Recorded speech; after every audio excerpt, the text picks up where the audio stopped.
나이 들면서 믿을 것은 자식도 아니고 집밖에 없다라고 말하는 사람들이 많습니다. 평생을 일해도 내 이름 석자가 적혀 있는 종이 등기필증을 가져보지 못하는 사람들이 많이 있지만 대중교통 환승하는 것보다 쉽게 평수를 넓히고 재산을 불려가는 사람들도 많이 있습니다. 우리 한국인들에게 집은 아주 특별한 존재입니다. 내 집을 샀다는 것은 성공과 안정을 의미하는 것이고 재산을 성큼성큼 불려나갈 수 있는 기회를 갖게 되었다는 것입니다. 또 나이 들어서는 노후 대비의 상징이기도 합니다. 하지만 고도 성장기를 빠져나와 저출산에 허덕이는 대한민국에서는 부동산 불패 신화가 계속 이어지지 않을 수도 있다는 전망이 속속 나오고 있습니다. 여러분은 현재 어디서 살고 계신가요? 우리는 나이가 들면 다른 곳에 살아야 합니다.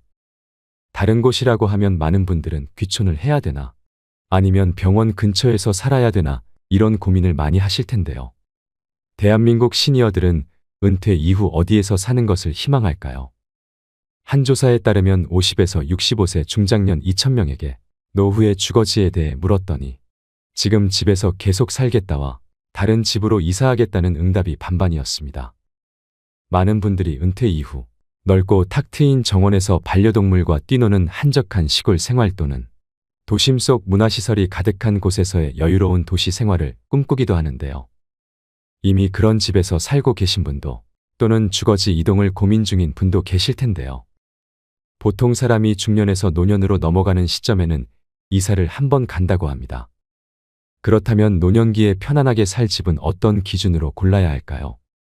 그래서 오늘은 건강하고 편안한 노후 주거지 선택을 위해 반드시 고려해야 할 7가지에 대해 말씀드리겠습니다. 오늘의 영상을 보시고 과연 나의 노후 생활을 풍요롭게 하는 생애 마지막 집으로 무엇이 좋을지 함께 고민해 보시는 시간이 되셨으면 좋겠습니다. 바로 시작하겠습니다. 노후에 살기 좋은 집 첫 번째는 최소 10평 미만의 집은 피해라입니다. 실제로 60대 이후에는 자녀들을 모두 출가시키고 부부 또는 혼자 사는 시니어들이 많습니다. 이때 무조건 작은 집으로 가야겠다는 생각에 10평 미만의 집을 선택하는 경우도 있는데요. 보통 정부에서 지원하는 실버 임대주택의 경우에도 전용 8평에서 10평 정도가 많고 오피스텔의 경우에도 10평이 채 안 되는 곳이 많습니다.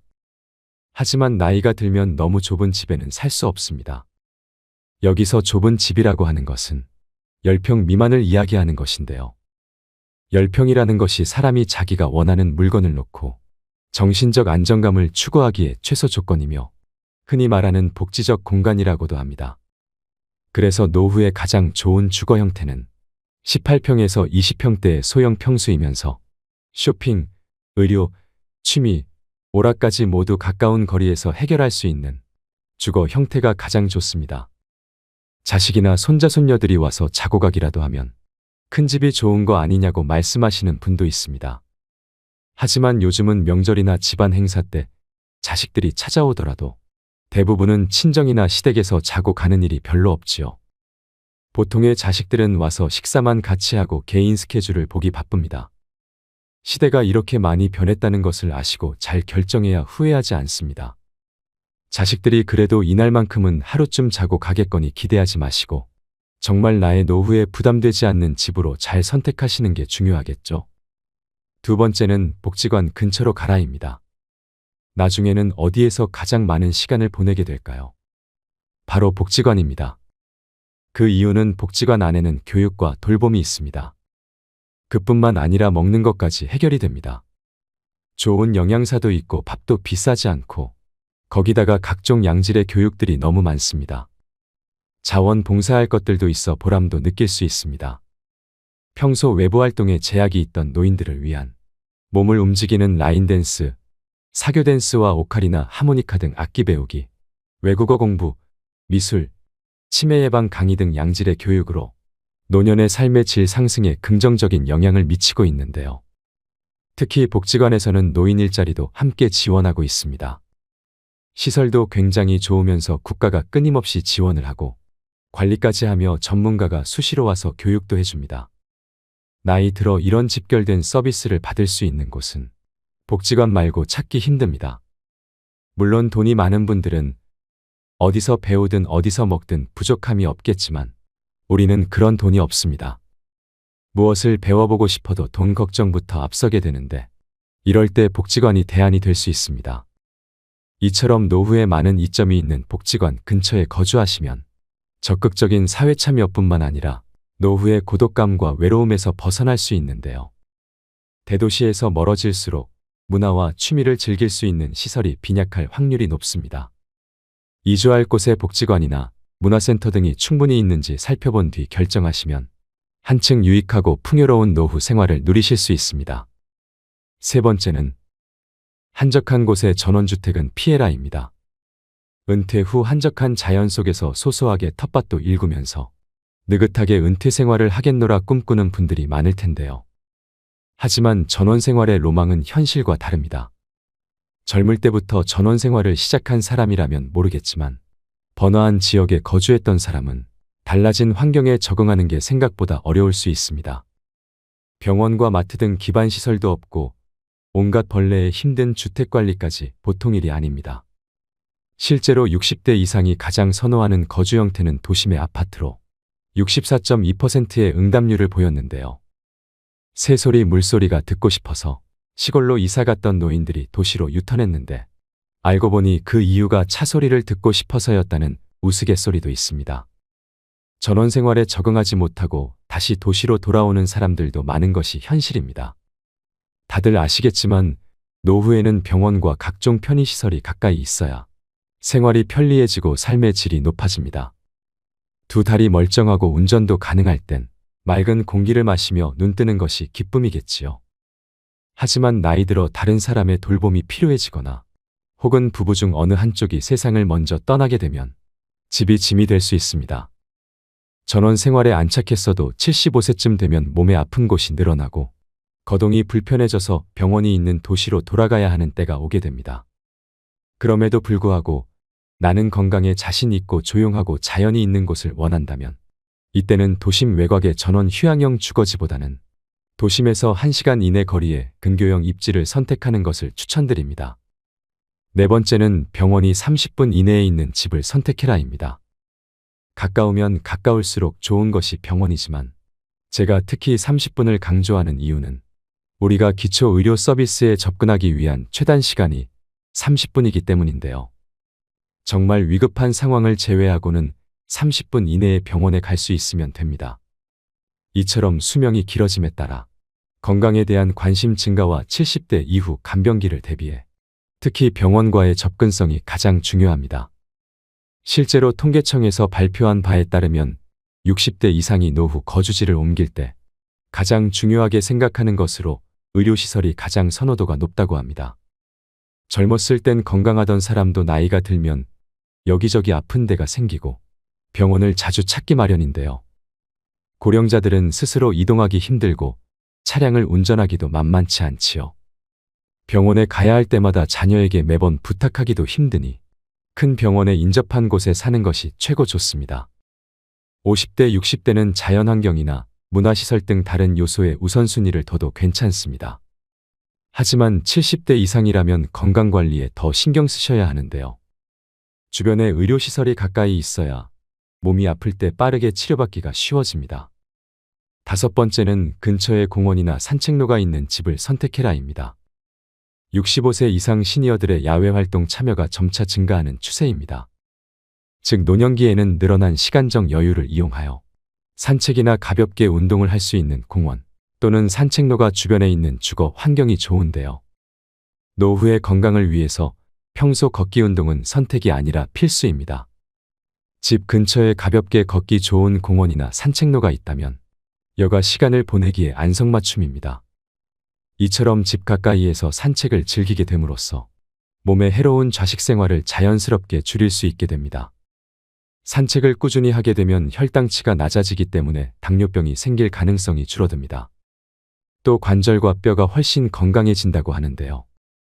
골절이나 혈관 수축 질환이 발생할 가능성이 줄어들어 신체는 더욱 민첩해지고 튼튼해집니다. 매일 30분씩이라도 산책을 하게 되면 신체에 활력을 주는 호르몬이 분비되어 노후의 스트레스가 줄어들면서 우울증 예방 효과에도 탁월합니다. 이처럼 건강 증진과 자연 친화적인 환경을 중요하게 생각하신다면 산책로가 근접한 주거지를 고려하셔야 됩니다. 여섯 번째는 자녀와 살아야 한다면 가치보다는 근처를 선택해라입니다.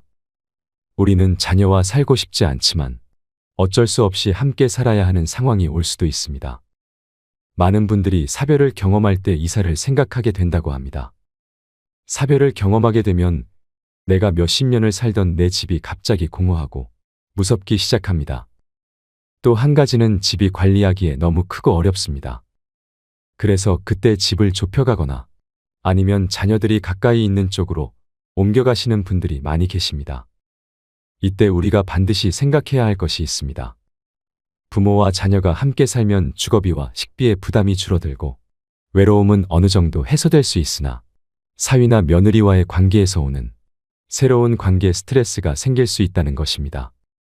따라서 자녀와 함께 살아야 한다면 함께 살기보다는 근처에서 사는 것이 가장 이상적입니다. 손주가 어렸을 때는 손주를 돌보는데 손을 보태거나 성장을 지켜보며 삶의 활력을 얻는 것도 좋습니다. 이렇게 자녀와는 적절한 거리를 유지하는 방법이 노후 생활에서 스트레스를 최대한 줄이면서 현명하게 지내는 방법입니다. 일곱 번째는 대중교통이 잘 갖춰져 있는지 봐라입니다. 어르신들은 나이가 들면 기동력이 떨어지는데요. 이동하는데 체력적, 정신적으로 부담이 덜 한 곳인지 교통 접근성을 고려해야 됩니다.